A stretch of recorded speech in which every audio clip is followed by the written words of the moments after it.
Class 10th का science का chapter number 1 जिसका नाम है केमिकल रिएक्शंस एंड इक्वेशंस, इस चैप्टर की एक्टिविटी 1.5 को डिस्कस करते हैं। नेक्स्ट टॉपिक पे आते हैं। नेक्स्ट टॉपिक हमारे पास है एक्टिविटी 1.5। हमारी साइंस की बुक के अंदर जो एक्टिविटी 1.5 है उसे हमने डिस्कस करना है। चलो स्टार्ट करते हैं। फर्स्ट पॉइंट पे आते हैं। Take about 2 gram ferrous sulphate crystals in a dry boiling tube. देखो आपने ना स्मॉल क्वांटिटी के अंदर लगभग 2 ग्राम फेरस सल्फेट के क्रिस्टल्स को लेना है एक बॉइलिंग ट्यूब के अंदर। जो सिंपल टेस्ट ट्यूब होती है और जो बॉइलिंग ट्यूब होती है दोनों के अंदर फर्क होता है। डायग्राम में देखो, ये वाले जो भाई साहब है ना, इन भाई साहब ने एक सिंपल टेस्ट ट्यूब ली हुई है और दूसरे भाई साहब नीचे से हीट सप्लाई कर रहे हैं और हीट सप्लाई करने के लिए ये तूफानी माचिस को यूज कर रहे हैं।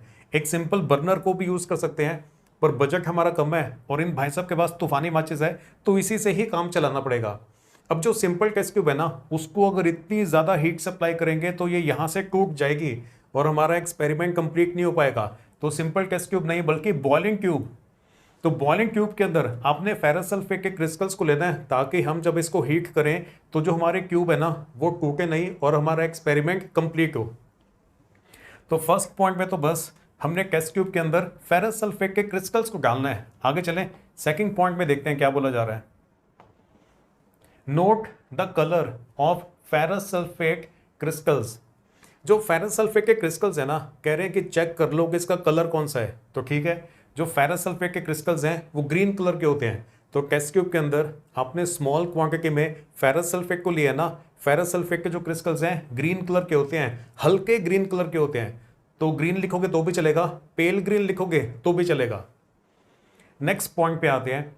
Heat the boiling tube over the flame of a burner. अब आपको ये कह रहे हैं कि बर्नर को यूज करके ना जो आपकी बॉइलिंग ट्यूब है उसे हीट करना स्टार्ट करो। लेकिन बर्नर क्यों यूज करें? हमारे पास जब तूफानी माचिस है तो बर्नर कौन यूज करेगा? बर्नर को भी आप यूज करके हीट कर सकते हो, लेकिन हम अपनी तूफानी माचिस को यूज करके फेरस सल्फेट के क्रिस्टल्स को हीट करेंगे और लार्ज क्वांटिटी के अंदर हीट सप्लाई करेंगे। थर्ड पॉइंट में कह रहे थे हीट करो, तो ठीक है हमने हीट करना स्टार्ट कर दिया। आगे चलें, फोर्थ पॉइंट पे आते हैं। फोर्थ पॉइंट में कह रहे हैं observe the colour of the crystals after heating. थोड़ी देर तक हीट करने के बाद फिर जो क्रिस्टल्स है ना, फेरस सल्फेट के जो क्रिस्टल्स हैं, अब उनका कलर चेक करो कौन सा है।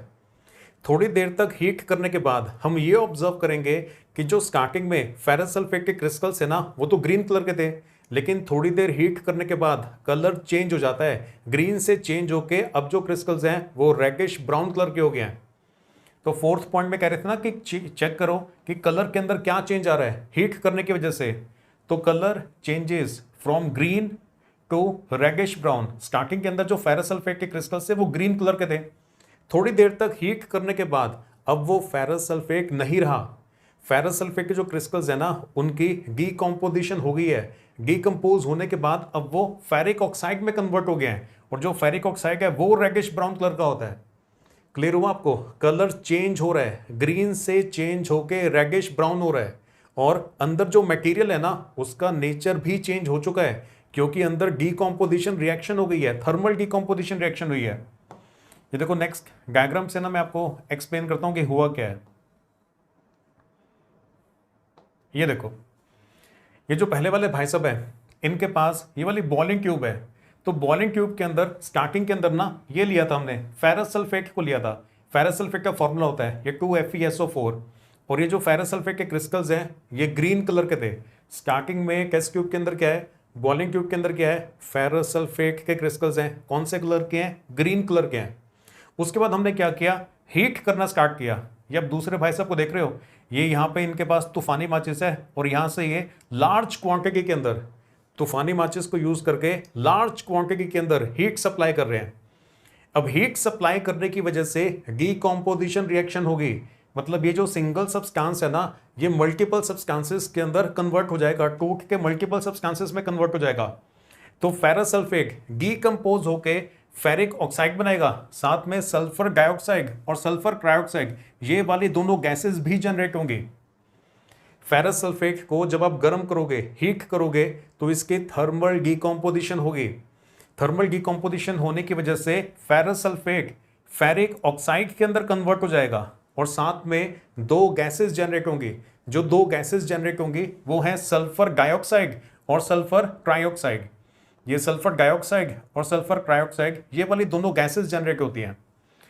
अब ये वाली जो दो गैसेस है ना, सल्फर डाइऑक्साइड और सल्फर ट्राइऑक्साइड, ये दोनों के दोनों गैसेस पॉइजनस गैसेस होती हैं and they have a pungent and irritating smell.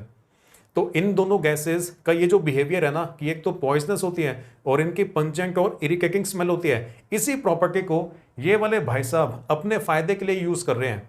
ये वाले जो भाई साहब है ना, इन्होंने रिसेंटली पुलिस ज्वाइन कर ली है। अब देखो, ये वाला जो चोर है इसने पैसे और सोना कहाँ पर छुपाया हुआ है बता नहीं रहा था। अब जो बाकी पुलिस के अंदर इंस्पेक्टर है उन्होंने ट्राई कर लिया पूछने का, तो बता नहीं रहा था। तो भाई साहब को तो साइंस आती है, तो भाई साहब साइंटिफिक तरीके से पूछ रहे हैं। पेड़ के साथ इन दोनों भाई साहब ने इस चोर को बांध दिया है। अब इसके पास ये टेस्ट ट्यूब का माउथ रख के ना एक्सपेरिमेंट कर रहे हैं और साथ में इसको बता भी रहे हैं कि यहाँ से जो गैसेस जनरेट हो रही है ये सल्फर डाइऑक्साइड और सल्फर ट्राइऑक्साइड गैसेज हैं और ये पॉइजनस गैसेज हैं। साथ में इनके पंजेंट और इरिटेटिंग स्मेल होती है, ये बताने की जरूरत नहीं पड़ेगी क्योंकि इसका टेस्ट ट्यूब का जो माउथ है वो इसके पास ही है ना, तो गंदी गंदी स्मेल इसको खुद ही आ रही होगी। और देखो, जैसे एक्सपेरिमेंट स्टार्ट हुआ तुरंत इसने हाथ खड़े कर लिए और कहता कि मेरे को छोड़ दो, मैं सब बता देता हूँ कि मैंने माल कहाँ पे छुपा रखा है, सोना कहाँ पे है, पैसे कहाँ पे है, और सब इसने कबूल कर लिया। क्लियर हो गया आपको सिचुएशन। ये वाली जो बॉइलिंग ट्यूब है स्टार्टिंग के अंदर, इसके अंदर क्या प्रेजेंट है, फेरस सल्फेट प्रेजेंट है।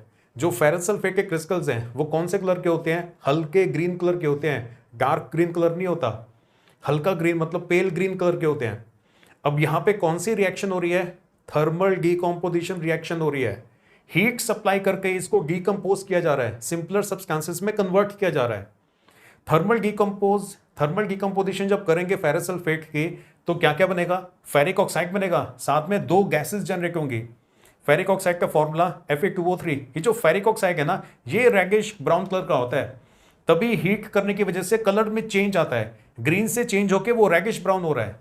जब ग्रीन से चेंज होके रेडिश ब्राउन हो गया ना तो इसका मतलब फेरस सल्फेट अब फेरिक ऑक्साइड में कन्वर्ट हो चुका है। जब कलर ग्रीन से चेंज होके रेडिश ब्राउन हो गया है इसका मतलब रिएक्शन कंप्लीट हो गया है, ये फेरस सल्फेट अब फेरिक ऑक्साइड में कन्वर्ट हो चुका है। साथ में दो गैसेस ये जनरेट होंगे, सल्फर डाइऑक्साइड SO2 और सल्फर ट्राइऑक्साइड SO3। ये दोनों के दोनों गैसेस हैं और अपवर्ड एरो का मतलब है कि जनरेट हो रही है। जब भी कोई गैस जनरेट होती है ना तो उसे रिप्रेजेंट करने के लिए अपवर्ड एरो लगाते हैं। कभी प्रेसिपिटेट्स बन रहे होते हैं तो उसको रिप्रेजेंट करने के लिए डाउनवर्ड एरो लगाते हैं। क्लियर हो गया आपको। और ये जो गैसेस हैं they are poisonous and they have a pungent and irritating smell. ये वाली रिएक्शन आपको अच्छे से याद होनी चाहिए। आगे चले, जो ऑब्जर्वेशंस हैं, एक तो रिएक्शन याद होनी चाहिए। ऑब्जर्वेशंस के अंदर आप ये लिखोगे ferrous sulphate on heating decomposes to ferric oxide, sulphur dioxide and sulphur trioxide.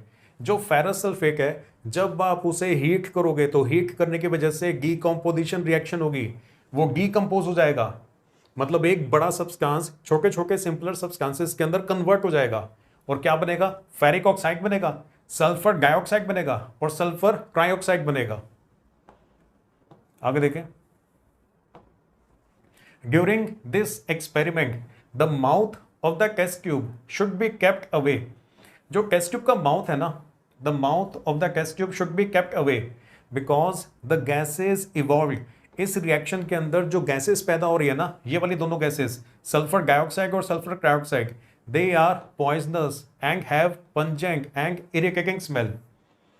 इस एक्सपेरिमेंट को करते समय जो टेस्ट ट्यूब का माउथ है ना वो अपनी बॉडी से दूर रखना चाहिए, अपनी बॉडी के पास ऐसे रख के नहीं, दूर रख के एक्सपेरिमेंट करना चाहिए, क्योंकि यहाँ पे जो गैसेस जनरेट हो रही है एक तो वो पॉइजनस गैसेस है और साथ में इनकी गंदी स्मेल होती है, दे have a pungent and irritating smell. Clear हो गया आपको।